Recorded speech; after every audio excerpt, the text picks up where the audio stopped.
बहुत समय पहले की बात है। एक बड़े राज्य में राजा विक्रम का राज था। राजा बहुत शक्तिशाली और समझदार था। उसके पास धन दौलत, शान शौकत और हर तरह का सुख था। उसकी 6 रानियां थीं, जो उसे बहुत प्यार करती थीं।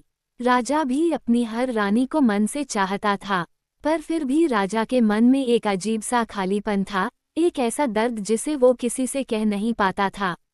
दृश्य बदलता है। राजा सिंहासन पर बैठा है। उसकी 6 रानियां उसके चारों ओर खड़ी हैं। राजे की पहली पत्नी प्यार भरी आवाज में बोली, राजन, आप इतने उदास क्यों लग रहे हैं? क्या कुछ परेशान कर रहा है आपको? राजा हल्की मुस्कान के साथ, नहीं, कुछ खास नहीं। रानी दूसरी चिंता भरे स्वर में बोली, अगर कोई बात परेशान कर रही है तो हमें बताइए, हम सब मिलकर उसका हल निकालेंगे। राजा की आंखों में हल्की उदासी झलकती है। राजा धीरे से, शायद तुम लोग समझ नहीं पाओगी। राज्य की तीसरी रानी बोली, राजन, क्यों नहीं समझ पाएंगे? हम सब तो आपका मन से ख्याल रखते हैं, फिर भी आप अकेले क्यों महसूस करते हैं?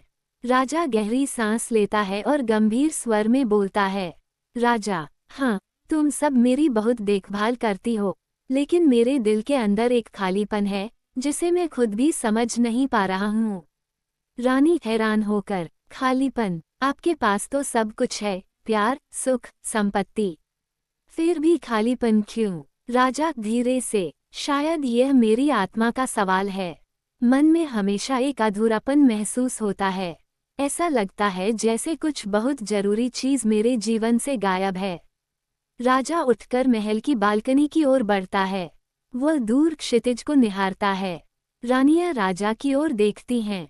राजन की 5वीं रानी धीरे से बोली, राजन, क्या हमने आपको कभी दुख दिया है? राजा मुस्कुराते हुए, नहीं, तुम सबने मुझे बहुत प्यार दिया है, लेकिन ये खालीपन मेरे मन के अंदर की बात है। शायद मेरे जीवन में कुछ ऐसा है जिसकी मुझे तलाश है, लेकिन मुझे पता नहीं कि वह क्या है। सबसे छोटी रानी बोली, तो क्या इसका मतलब है कि हम आपको खुश नहीं कर पा रही हैं? राजा मृदु स्वर में, नहीं, तुम सबने मुझे पूरा करने की कोशिश की है, लेकिन शायद ये सवाल मेरे मन का है, जिसका जवाब मुझे खुद ही खोजना होगा। धीमी शाही संगीत के साथ दृश्य समाप्त होता है। राजा बालकनी पर खड़ा है, उसकी आंखों में एक गहरी सोच झलक रही है। रानियां चुपचाप राजा को देख रही हैं। कहानीकार की आवाज, राजा विक्रम के पास सब कुछ था, फिर भी उसके मन का खालीपन उसे चैन से जीने नहीं दे रहा था। शायद जीवन का असली सुख बाहरी चीजों में नहीं, बल्कि मन की शांति में छिपा होता है। अगर आपको यह कहानी पसंद आई हो तो हमारे चैनल को सब्सक्राइब करें, वीडियो को लाइक करें और अपनी राय कमेंट में बताएं। नई कहानियों के लिए बेल आइकन दबाना न भूलें।